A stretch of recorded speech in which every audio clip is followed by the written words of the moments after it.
I want to talk about AI, and I really want to, because I think this is on everybody's mind more than almost any other subject today, related to intersection of business, technology, society. So Satya,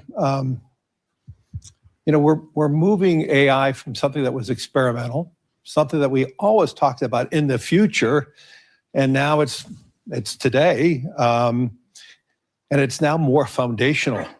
And it's not just foundational for companies, but it really is becoming now foundational for countries and throughout society. And I think, you have an advantage over so many other people, being at the forefront of this technology transition. With that, I wanted to ask a few questions related to that.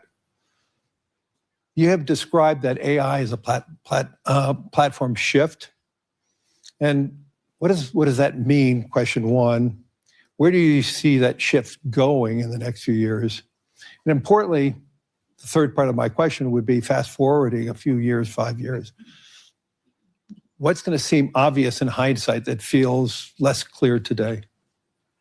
First of all, it's great to be back here, Larry, and it's I had a chance, in fact, yesterday when you put out the letter to kick off the forum and read it, and in there you sort of had this one line of really, I think, when it comes to AI, the real question in front of all of us is, how do you ensure that the diffusion of AI happens and happens fast? I mean, I think you had that line of, how do the models, the data, and the infrastructure spread more evenly to create surplus everywhere, if you sort of think about it.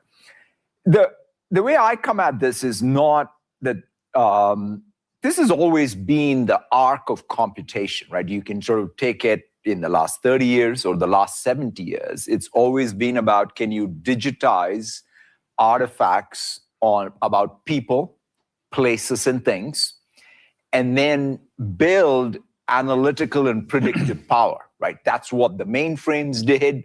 That's what the mini computer did. That's what the client server era did. That's what the web era did, the mobile cloud era did. So it depends, irrespective of which paradigm or platform, it has been one continuous arc of saying, let's make better sense of this world by reasoning about it in digital form, because in some sense, once you have these artifacts in digital form, you can use a more malleable resource like software, right? Which doesn't have the same type of, I'll call it marginal cost economics associated with it, that allows us to then build more insight and more capability. And in that context, AI, I would say, is of the same class, at least, like the web or the internet, or mobile or PC or the cloud, and maybe even greater. And so, to me, right now, where we are is, let's take just what's happened with software engineering, right? Which is is knowledge work. You could say it's elite knowledge work. Mm-hmm. It started off, in fact, my own belief in this generation of AI and its capability really got built up when I first saw GitHub Copilot do code completions, right? So for the longest time, we had the dream that if you're a software developer, can you predict the next sort of word or the next line of code? And suddenly it started working with these models. Then you said, okay, if I can do that, then can I actually go and bring back, the flow for a software developer by going to a chat session and asking any question, and it comes back with answers that then you can use in your coding flow, right? So that was the next thing. Then you said, well, if that's working, can I assign it small tasks? That was the agent mode. Now you have complete autonomous agents where you can give it your entire project, right? It can work, 24/7. It can work for 24/7. I mean, we've got some ways to go for these things to remain coherent long time, but nevertheless, it's getting better and better. And interestingly enough, you look at it, the software developer still is got a lot of agency in it, right? So that's why I kind of still think that, going and thinking of these as somehow living outside of the realm of human agency is probably not the right way to think about it.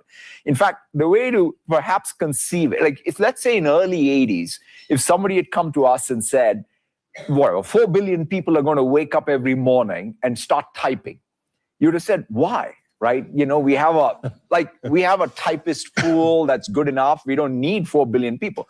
But that's what happened. Like we invented this entire class of thing called knowledge work, where people started really using computers to go amplify what we were trying to achieve using software. I think in the context of AI, that same thing is going to happen. It's not like, what is hardcore coding is going to remain hardcore coding forever. It's just that the levels of abstraction are going to change. But we also are going to have code as output, just like documents. In fact, one of Bill's things at Microsoft from the day I joined in 92 always was, what's the real difference between a document, a website, and an application, right? It's the lack of sort of software that can transform itself. Interestingly enough, AI finally gives us that, right? Which is I can write a document. I can just say, no, I don't want it as a document. I want it as a website. It'll just transform that document using code into a website. I say, well, I don't like the website. I want an app. It'll write more code to transform it. So that reasoning and reasoning capabilities, that prediction capabilities, that ability to take action, remain long-term coherent is all improving. And our job, though, is to parlay this. Like take even what you at BlackRock are doing. Right? When you're taking something like, say, Copilot plus Aladdin and bringing those things together to improve the productivity in the firm for the decisions you want to make, right? With your data. I could just tell you at our firm, things that would take 12 hours to compute now takes minutes. For us, processing $14 trillion of other people's money with hundreds of thousands of different mandates, we could do that instantaneous. And that to me, if it wasn't for the technology and AI today, we would not be able to function to the scale that we're operating. That's right. And so to me, that one firm at a time, one country at a time, if we can really take these tokens and bend the curve of productivity, then there is surplus everywhere. And that's really the goal. Well, surplus could be scary too. Does surplus mean fewer workers? What do we mean by surplus? And so, I'm going to tie that into my second question about AI diffusion. Yeah. To me, the whole realization of AI for any society and also for a more balanced world is making sure that it's diffused and accessible and available across the world. So can you describe how this process of diffusion across economies, across companies, across people and countries, how does that play out? Yeah, I think that this is the real question, right? Because one of the things right now, the zeitgeist is a little bit about the admiration for AI in its abstract form or as technology. But I think we as even a global community have to get to a point where we're using this to do something useful that changes the outcomes of people and communities and countries and industries, right? Otherwise, I don't think this makes much sense, right? In fact, I would say we will quickly lose even the social permission to actually take something like energy, which is a scarce resource, and use it to generate these tokens. If these tokens are not improving health outcomes, education outcomes, public sector efficiency, private sector competitiveness across all sectors, small and large, right? And that, to me, is ultimately the goal. So therefore, I think really diffusion is everything. And so the way it happens is, let's sort of unpack this. On the supply side, what needs to happen in each country is the tokens per dollar per watt have to sort of monotonically get more efficient and better, right? So to some degree, even what we are trying to do with the investments the two firms are doing around the world is to just say that, like, let's make sure that the supply is there, which is everything from the chips on down, ultimately to these token factories that get deployed everywhere. By the way, there's not one token factory. This token factory is the first thing that's going to be diffused all around the world. It's just like electricity, right? You just need a ubiquitous grid of energy and tokens that then will power the rest of the economy, right? So that's, I think, one side of it. Then the demand side of this is a little bit like every firm has to start by using it. If I look back even, when the PCs first came out or the personal computing era started, I loved, I think Jobs had a nice metaphor. He called it the bicycle for the mind. Bill had a metaphor, which I remember was like information at your fingertips, right? These two metaphors were great, like which allowed us to say, that's what it is. It's a tool that I will use to get information at my fingertips. I'll use it as a cognitive amplifier.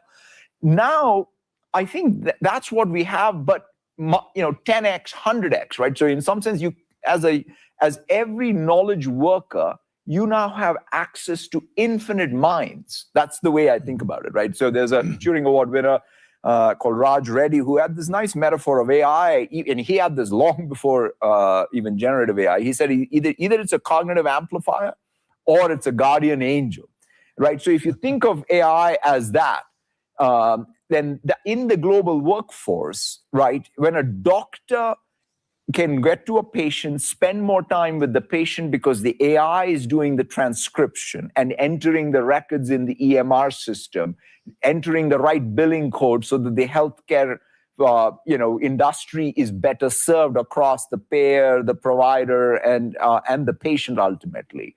Right? That's an outcome that I think all of us can benefit from. So I feel ultimately it's going to require real leadership on the private sector and the public sector to ensure that diffusion happens. And the one other thing I'll mention, Larry, is skilling, right? So in some sense, the thing that diffusion is very strongly correlated to one thing alone, which is how broadly are people skilled in using this. And interestingly enough, I think if mobile has taught us one thing, is it's actually distinct from what happened in the PC, right? I remember even growing up in the global South, there used to be a real relationship between learning Excel skills or Word skills and getting a job. Right now, what's the model? In mobile, it's kind of created the same opportunity, but it's been a lot more consumption-led. It's these creator economy and what have you. But it has not been about sort of, oh, wow, here is how you get a healthcare job, or here is how you get a finance job, or here is how you get, you get ahead professionally. And that needs to come back, right? People need to say, oh, I pick up this AI skill, and now I'm a better provider of some product or service in the real economy. So it's very easy to see how mobile and the diffusion of mobile, how it transformed economies, especially in the global South. How does this, to me, I just read a research report that said the applications for AI so far are heavily weighted towards those who are educated or educated economies. And so does that create that, more of a bifurcation, a more polarization? How do we ensure that diffusion is spread evenly? How do we make sure that we're not leaving major portions of society or the world behind? Because I think that's going to be the big issue for us going forward. Yeah, so it's interesting, right? This is one of those times when by definition, and because of the rails that have been established, you said, right, which is what's happened with mobile as well as what's happened with essentially connectivity. Right. You have the ability to sort of deliver the tokens pretty evenly around the world. Right. A lot more so than, let's say, the PC era or even the beginning of the mobile era, right? Because it took a long time for even the smartphone in particular to penetrate all of the world. Whereas now it's not the case, right? These models and their outputs are pretty much available everywhere. And so the question to me is, what's the use cases that make sense, right? So in fact, one of the demos I always go back to, I think this was even in the beginning of 23, was a rural Indian farmer was able to use a bot built on, I think, a very early GPT-3 or 2.5 even, essentially to reason over some farm subsidies that he had heard about in a local language, and had it even in that very early days, have it even show some agentic behavior, right? Like, go complete a form for me. So in some sense, it took, it brought back agency to someone who perhaps didn't have that because the technology was so much more accessible. Right. So I do think it's in our hands, even in the global south, to use it to create, I would say, more of that opportunity where there isn't one. But I think what the necessary conditions still are: do you have the capital investment being put in? Do you even have an environment for capital? Because in an interesting way, we are, for example, as hyperscalers, investing all over, right, including the global south. So as long as there's an environment which attracts the capital investment, And you see the demand. and then the demand is there. Yeah. And so the question is, how do you have a set of policies that allow for both the capital to come in, for it to find nexus with, there are certain things, by the way, private capital can do, certain things that public capital only can do. For example, the grid, right? It's not, grid in most countries is sort of fundamentally driven by governments. By public. And so if you don't have a sophisticated, or rather, if you don't have a real approach to modernizing the grid, that will hold things back. There's a lot of talk about behind the meter and so on. And yes, there's some amount of that we can do ourselves. We can do that in the US. Many countries can't. Exactly. And it's not long-term scalable, right? To me, a long-term scalable solution is to have, all of these token factories, part of the real economy, connected to the grid, connected to the telco network, delivering, just like we delivered bits, you have to deliver tokens plus bits. And that's kind of what's going to drive an at scale, whether it's in the global south or on the developed world. So many people talk about there may be an AI bubble. The most important thing that we see as an investor is the democratization of technology, and the diffusion of that technology really does then transform the demand. And the companies or the countries that diffuse it fastest are going to be the ultimate winners, not the technology creator. For this not to be a bubble. Yep. By definition, it requires that the benefits of this are much more evenly spread. I think a telltale sign of if it's a bubble would be if all we're talking about are the tech firms, right? If all we talk about is what's happening to the technology side, then that's it's just purely supply side. Right. Ultimately, if we are not talking about, wow, here is a drug that was sort of brought into the market that's super successful because it was AI accelerated the clinical trial. It's not even the magical molecule, right? It's kind of even the rest of what is needed in order to make something much more relevant, right? And so the more we have, and by the way, it's happening, right? So I'm not sort of saying that. That's why I'm much more confident that this is a technology that will, in fact, build on the rails of cloud and mobile, diffuse faster, Yep.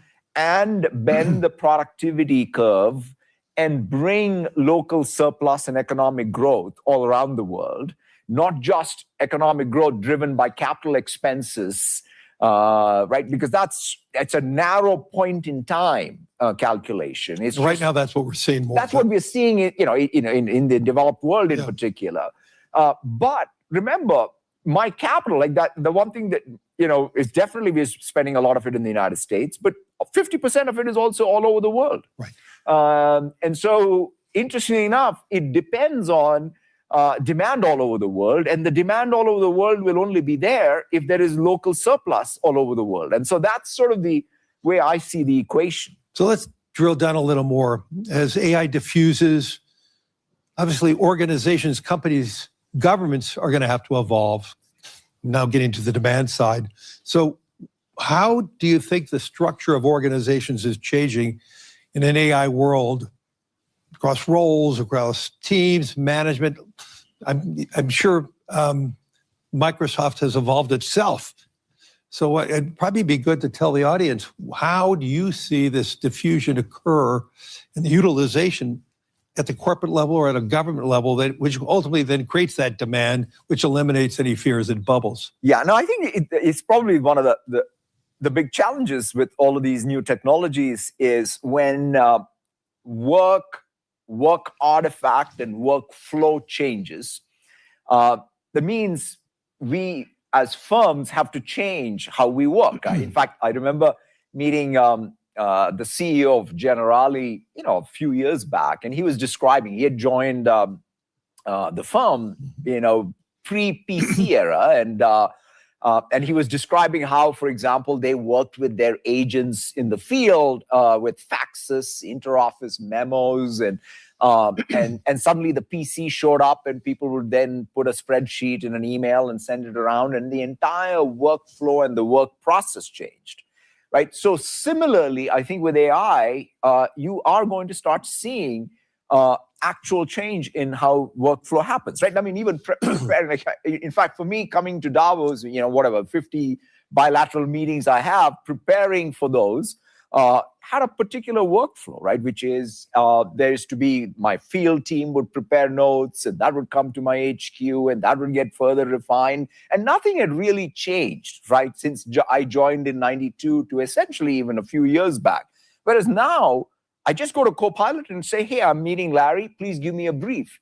And it comes back and gives me, by the way, the one nice thing is it gives me a 360, right? It knows what we are doing with you as a client, what we're doing as a client of yours, right, and everything in between as an investment. So it captures even information unlike anything else. In fact, what I do is I take that and immediately share that back with all my colleagues across all the functions, right? Think about it. It's a complete inversion of how information is flowing in the organization. It's not like this classic, we have an organization, we have departments, we have these specializations, and the information trickles up.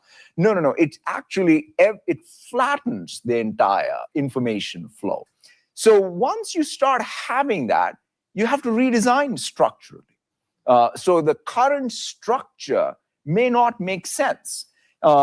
Because you want people to be able to work in a way that allows them to have this information flow freely. So what all this leads me to, if I had to sort of say, what's the formula? The formula, I think it starts with the mindset. So the mindset we as leaders should have is we need to think about changing the workflow with the technology. Then that needs skill set. So you can't sort of talk about this in the abstract. You got to use it. Like, so if I'm not using the tool, you have to trust it. You have to trust it. You have to use it. You have to learn even how to put the guardrails to trust it, right? So right. You can't just be afraid of it. It's going to be diffused. So the question is, as a firm, you have to use it to learn how to even put the guardrails that allow you to be able to trust it. So skills, so mindset, skills. The other big consideration really is how do you make sure you have the data set that you're feeding, like context. Like it's kind of like you have a new intelligence layer, but the intelligence layer is only as good as the context you give it. So people describe it even as context engineering, but that is what firms do. Right? If you think about what do firms do, it's all about the tacit knowledge we have by working as people in various departments and moving paper and information. So the question is, how do you really have this? AI also have that context. So these are sort of some of the new things that have to percolate throughout an organization to take advantage. In fact, that's why I think you're going to see that challenge of why am I not seeing immediate results in productivity? Because you have to do the hard work. In fact, that's why it's not going to be there are going to be firm-wide differences. There could be sector-wide differences, but it's going to fundamentally be because of the leadership will in an organization. Do you see the applications being used across large companies and medium and small companies, or is it still the domain of mostly the large companies at this moment? I think that what you're seeing is it's easier. Because if you have a green sort of, if you start fresh, it's easier to adopt these tools and you construct your organization knowing that these tools exist. So I is would it a say barbell then? it is a barbell. So small companies that are just starting to use that platform. 100%. And I think, in fact, I would say even for large organizations, there's a fundamental challenge, right? Because unless and until your rate of change keeps up with Right. with what is possible, you're going to get schooled by someone small being able to achieve scale because of these tools. So, but I think large organizations have an inherent strength. You have the relationships, you have the data, you have know-how. But the bottom line is, if you don't translate that with a new production function, then you really will be stuck. And so, therefore, the change management challenge for large organizations is going to be bigger. The structural challenge for small organizations of how to overcome scale issues is going to be harder. So it's sort of the two sides. In an interesting way, it's going to be a very competitively intense world where neither side, like whether you're a new entrant or an incumbent, can't take it as like, I can just coast. What about country to country? Are you seeing big differences in how the applications are being used? Is AI still the domain of developed countries, or is it becoming rapidly a domain of all countries? I'm seeing, there are two things I would say, Larry. As I travel around the world, the quality of whether it's the know-how, the software developers, the startups, or even large organizations, it's not that different. It's fascinating. You can show up in Jakarta, you can show up in Istanbul, you can show up in Mexico City. It's not that different than showing up even in, say, Seattle or San Francisco, right? It's not for the first time, just because access to what's happening is there. That said, at scale, the commitment to using this, the risk capital being there, the large companies pushing it hard. I mean, again, the US, is, in fact, if I compare it, take financial sector. If in financial sector's adoption of the cloud versus AI, night and day, right? Because in an interesting way, it's much faster when it comes to AI versus it was with the cloud. And cloud, because for a variety of reasons. We had regulatory issues too. Until the regulators allowed banks to bring their data out of campus, that was a big issue. Yeah. So I would say, I think wherever, so in the West, in particular in the US, there is clearly a real, I would say, more of an energy around it in terms of going and using it. But it's sort of a lot more uniformly spreading around the world than any technology, at least I've seen. You mentioned about the power, the grid. Is that going to be one of the determinants of the accessibility? If you do not have cheap power, the demand is costly. 100%. So if you sort of look at the tokens per dollar per watt, right, which I think in some sense, I would claim that GDP growth in any place will be directly correlated. Like if you sort of buy my entire argument that, look, we've got a new commodity, it's tokens. Right. And the job of every economy and every firm in the economy is to translate these tokens into economic growth. Then if you have a cheaper commodity, it's better. And so that's sort of why this tokens per dollar per watt. And by the way, there are many, many elements to this, right? Which is, it's not just the production side. That's why I think even having the grid is important.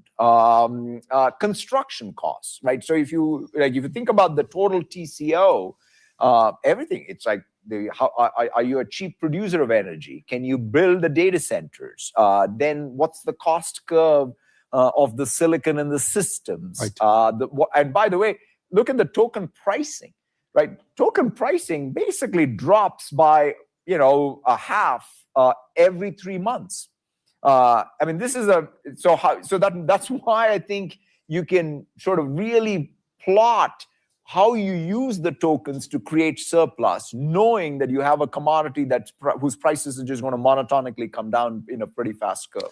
We're sitting in Europe, and there is a real fear because Europe does not have its own power. It has to import mostly of its power. Do you have any messages for Europe related to this? Yeah, I mean, I think So there are two sets of things, right? One is, here we are in Switzerland, and I look at the pharma or the financial sector. Obviously, they do a big job in this country as in Europe, but they're also international brands and international operations. So one thing that whenever I think about Europe is the Europeans are producing products and services that actually are going everywhere in the world, and so therefore. European competitiveness is about the competitiveness of their output globally, not just in Europe. I think sometimes when you come to Europe, there's a lot of conversation about just Europe, but European economy thrives and has thrived in the last 200 years, 300 years. The miracle of the West is fundamentally because of what has happened in Europe, is because they were able to produce things that the world needed. And so I would say that's number one. And in order to do that, again, I go back to the human capital here is just fantastic and world class. You have to absolutely invest in producing, having the energy and the tokens here, which again, you're attracting, like, as I said, we are investing and others are investing the data centers here. So the question is, what's that next generation of output that comes from here, right? I always think about the German Mittelstand. Whenever I go to a jeweler or a dentist in the United States, I'm surrounded by German Mittelstand, right? Yes, totally. It's just unbelievable engineering prowess of that country. And now the question, and by the way, that's the point. They are producing industrial products, which today are built into it, all the intelligence as well. That data, right? So I know whenever we come to Europe, everyone's like, talking about sovereignty and data this, data that. Guess what? Europe actually should be much more concerned about access to their industrial companies, their financial services companies, of data from US and the rest of the world, as opposed to just thinking that somehow by protecting Europe, you're going to be competitive. You are only going to be competitive if the products coming out of Europe are globally competitive. Right. And so that's, I think, what needs to change. I know Europe has led in privacy. That's fantastic. Has led in many aspects of even safety around AI and what have you. And that's a feature that's great. But you also have to complement it by building locally and then also thinking globally. What's the contribution this continent will make to the rest of the world, which it has historically been a leader in? A leader. So do you think the whole idea around sovereignty of data, is that being misunderstood? I think that when people talk about sovereignty, first of all, it's very important, clearly. And who owns the data? And in a week like this, it's more important. But that said, it is, you have to kind of think about what does sovereignty mean? Like, for example, in the AI era, the topic that's least talked about, but I feel will be most talked about in this calendar year, will be the sovereignty of a firm. Just imagine, if your firm, you're not able to embed the tacit knowledge of the firm in a set of weights in a model that you control, by definition, you have no sovereignty. That means you're leaking enterprise value to some model company somewhere. In fact, it's sort of fascinating that nobody's talking about that, right? It's like everybody's talking about everything else that is sort of, outside of that. Whereas the most important thing is, it really doesn't matter if you, in fact, the data center where it runs is the least important thing, quite honestly. But like even there, first of all, the data centers are all over just because speed of light is a real constraint. And so therefore, the data centers will be spread. Yes. You will have digital, you'll be able to encrypt everything. You'll be able to have the keys with you. All of these are much more technically solved problems. But the one problem that will only be solved is by you having much more sovereignty over the tacit knowledge and control over the models. And it's not a one-way enterprise value transfer. And so to me, I think sovereignty requires real thought on what is it. Control of destiny means that your ability to produce something that is unique is preserved. David Ricardo was not wrong. There's comparative advantage in countries.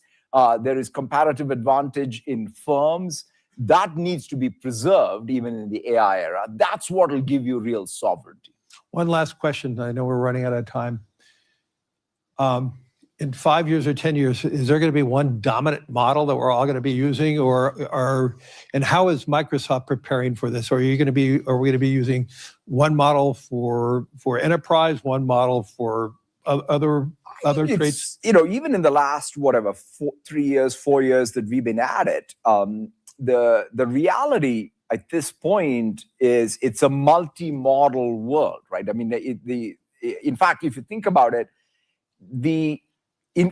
both there are going to be multiple models, and the trick is really how do you take advantage of these multiple models and in fact build your own model by distilling these, right?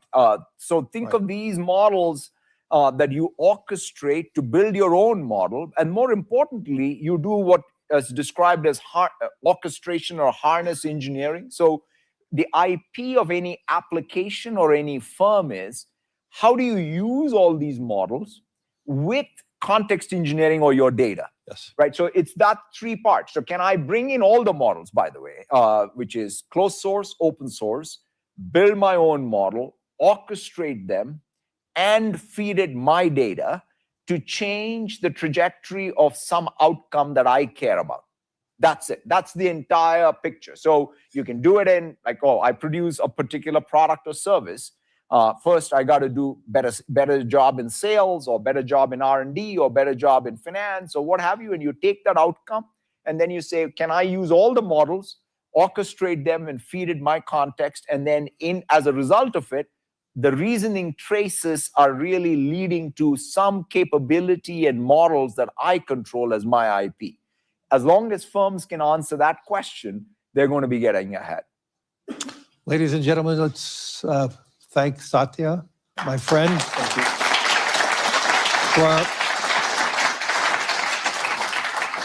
you. And hopefully this is the beginning of many great dialogue and conversations here at the World Economic Forum. Thank you, everyone. Thank you.